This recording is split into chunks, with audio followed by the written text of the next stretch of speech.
तहरीक इंसाफ के एक और MNA मुनहरिफ भक्कर से रुकने कौमी असम्बली अफजल ढांढला का वजीर आजम के खिलाफ तहरीक अदम एतमाद पर वोट कास्ट करने का ऐलान। कहा, तहरीक अदम एतमाद पर फैसला हल्के के अवाम से मुशावरत के बाद करूंगा। नाराज अरकान PTI में शमूलियत पर नादिम थे। अपनी आंखों से उन नाराज अरकान को रोते देखा। वजीर आला सिंध मुराद अली शाह की डॉन न्यूज से बातचीत। नाराज अरकान से मुताल्लिक हुकूमती अरकान की जबान को अफसोसनाक करार दे दिया। मुराद अली शाह की खुसूसी गुफ्तगू आप देख सकेंगे रात 11:05 पर डॉन न्यूज पर। सिंध में गवर्नर राज लगाने से मुल्क में इंतशार फैलने का खदशा। जमहूरी अमल को भी नुकसान होगा। पाकिस्तान बार काउंसिल ने वजीर दाखिला शेख रशीद की तजवीज़ की मजम्मत कर दी।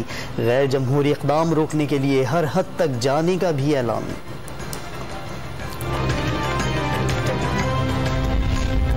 खैबर पख्तूनख्वा के बल्दियाती इलेक्शन में ज़ाब्ते इखलाक के खिलाफ वर्जी। अदम हाजिरी इलेक्शन कमीशन का वजीर आजम, वजीर आला खैबर पख्तूनख्वा और वज़रा को दोबारा नोटिस 21 मार्च को तलब कर लिया।